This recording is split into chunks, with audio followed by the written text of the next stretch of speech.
बरसात सिंध सरकार तरफां फसलनि जे नुक़सान जे अज़ाले लाइ फसलनि जी इंश्योरेंस कराइण जो फ़ैसिलो कयो वियो आहे। बरसात या तूफ़ान, ॿोॾ जी या का ॿी आफ़त, आबादगार जे नुक़सान जो अज़ालो हाणे इंश्योरेंस कंपनी कंदी। ज़राअत खाते जी सूबाई वज़ीर मोहम्मद बख्श महर जो चवणु आहे त मौसमियाती तब्दीलियुनि सबबि फसलनि खे थींदड़ नुक़सान जे क्रॉप इंश्योरेंस ज़रूरी आहे। ट्रायल बुनियाद ते लाड़काणे ऐं घोटकी में इंश्योरेंस प्रोग्राम शुरू कयो पियो वञे। संदसि चवणु हो त सिंध हुकूमत आबादगारनि जी मदद लाइ बेनज़ीर हारी कार्ड शुरू कयो आहे। हीअ अहम ख़बर आहे जेका असां शेयर करे रहिया आहियूं। सिंध सरकार तरफ़ां फसलनि जे नुक़सान जे अज़ाले लाइ फसलनि जी इंश्योरेंस कराइण जो फ़ैसिलो कयो वियो आहे। बरसात या तूफ़ान, ॿोॾ हुजे या का ॿी आफ़त, आबादगारनि जे नुक़सान जो अज़ालो हाणे इंश्योरेंस कंपनी कंदी।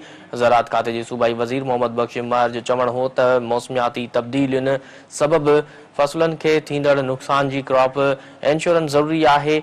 ट्रायल बुनियाद ते लाड़काणे ऐं घोटकी में इंश्योरेंस प्रोग्राम शुरू कयो पियो वञे। संदसि चवणु हो त सिंध हुकूमत आबादगारनि जी मदद लाइ बेनज़ीर हारी कार्ड शुरू कयो आहे। अव्हांखे इन अहम ख़बर खां आगाह कंदा हलूं त सिंध सरकार तरफ़ां फसलनि जे नुक़सान जे अज़ाले लाइ फसलनि जी इंश्योरेंस कराइण जो फ़ैसिलो कयो वियो आहे। बरसात या तूफ़ान, ॿोॾ हुजे या का ॿी आफ़त, आबादगारनि जे नुक़सान जो अज़ालो हाणे इंश्योरेंस कंपनी कंदी। ज़राअत खाते जे सूबाई वज़ीर मोहम्मद बख्श महर जो चवणु हो त मौसमियाती तब्दीलियुनि सबबि फसलनि खे थींदड़ नुक़सान जी क्रॉप इंश्योरेंस ज़रूरी आहे। ट्रायल बुनियाद ते लाड़काणे ऐं घोटकी में इंश्योरेंस प्रोग्राम शुरू कयो पियो वञे। संदसि चवणु हो त सिंध हुकूमत आबादगारनि जी मदद लाइ बेनज़ीर हारी कार्ड शुरू कयो आहे।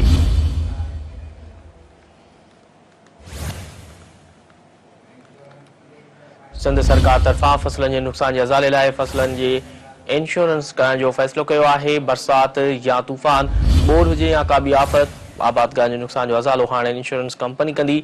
ज़राअत खाते जे सूबाई वज़ीर मोहम्मद बख्श महर जो चवणु हो त मौसमियाती तब्दीलियुनि सबबि फसलनि खे थींदड़ नुक़सान जी क्रॉप इंश्योरेंस ज़रूरी आहे। ट्रायल बुनियाद ते लाड़काणे ऐं घोटकी में इंश्योरेंस प्रोग्राम कयो पियो वञे। संदसि चवणु हो त सिंध हुकूमत आबादगारनि जी मदद लाइ बेनज़ीर हारी कार्ड शुरू कयो आहे। वधीक तफ़सील मालूम कंदासीं। टेलीफोन ते मौजूदु आहे कराची खां चीफ रिपोर्टर फयाज़ कुरैशी। जी फयाज़, सिंध सरकार तरफ़ां फसलनि जे नुक़सान जे अज़ाले लाइ फसलनि जी इंश्योरेंस कराइण जो फ़ैसिलो कयो आहे, हिन बाबति आगाह कजो। बिल्कुलु अब्दुल करीम, सिंध हुकूमत पारां सूबे जे जेके हारी आहिनि ज़मींदार आहिनि उन्हनि जे हवाले सां हिकु वॾो अहम फ़ैसिलो वरितो आहे। इन हवाले सां जेको अमली क़दम आहे उनखे बाज़ाब्ता तौर ते न सिर्फ़ु लागू करणु, इन ते क़दम खणण जे हवाले सां अॻिभराई कई वई आहे।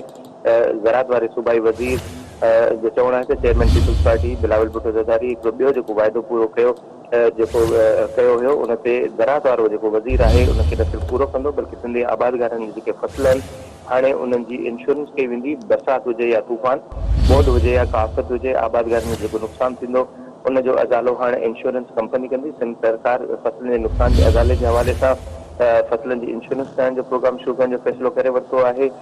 इन हवाले सां ज़राअत वारे सूबाई वज़ीर मोहम्मद बख्श महर जी सदारत ते इजलास में आबादगारनि जे फसलनि जो जेको क्रॉप इंश्योरेंस प्रोग्राम शुरू करण बाबति जेका ब्रीफिंग उन हासिल कई। इजलास में ज़राअत जे secretary Sohail Qureshi, deputy secretary Ahmed Ali Shaikh, insurance company ओला एडवाइज़र जी कंट्री हेड वुदात दुरानी ऐं ॿियनि इन इजलास में शिरकत कई ऐं ब्रीफिंग ॾींदे ॿुधायो त मिसाली ॿोॾ, बरसातनि, बीमारी, गर्मी जीत लॻण, कुदरती आफ़तुनि ऐं मौसमियाती तब्दीलियुनि सभु जेके फसलनि खे थींदड़ नुक़सानु आहे उन जे हवाले सां हाणे क्रॉप इंश्योरेंस थियणु न सिर्फ़ु ज़रूरी आहे बल्कि ज़राअत वारे वज़ीर जो चवणु त सिंध हुकूमत आबादगारनि जी मदद जे हवाले सां बेनज़ीर हारी कार्ड शुरू कयो आहे। असांजी कोशिशि आहे त बेनज़ीर हारी कार्ड जी मद में आबादगारनि खे क्रॉप इंश्योरेंस जी जेका सहूलियत आहे उहा फराहम करियूं ऐं सिंध हुकूमत फसलनि जी इंश्योरेंस हिकु साल जे हवाले सां पायलट प्रोजेक्ट जेको ख़रीफ़ 2025 में शुरू करण जी मंज़ूरी ॾेई छॾी आहे।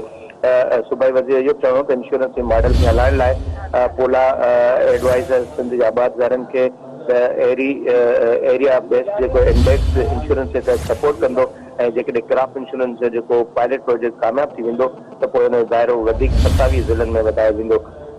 प्रोजेक्ट जे हवाले सां ॿुधायो वियो त कामयाबु थियण खां पोइ कमनि ऐं ॿियनि फसलनि खे क्रॉप इंश्योरेंस प्रोजेक्ट में शामिलु करायो वेंदो ऐं पहिरें मरहले में 2 ज़िलनि लाड़कानो ऐं घोटकी में ट्रायल बेस्ड इंश्योरेंस प्रोग्राम शुरू कयो थो वञे। सिंध हुकूमत इहा रक़म इंश्योरेंस कंपनी खे ॾींदी जंहिंखे टेक्निकली सपोर्ट पोला एडवाइज़र कंदो ऐं लाड़काने ऐं घोटकी जे सभिनी जेके तहलकनि जे जेतिरी बि ज़रिए एराज़ी हूंदी उनजी शुरूआती तौर ते इंश्योरेंस कई वेंदी, इन खां पोइ उन पायलट प्रोजेक्ट खां पोइ बाज़ाब्ता तौर ते पूरे सिंध में इहो निज़ाम लागू करे समूरा जेके फसल आहिनि उन्हनि जी इंश्योरेंस कई वेंदी, जीअं आबादगारनि खे कंहिं कुदरती आफ़त में नुक़सान खां बचाए सघिजे। जी अब्दुल कीम।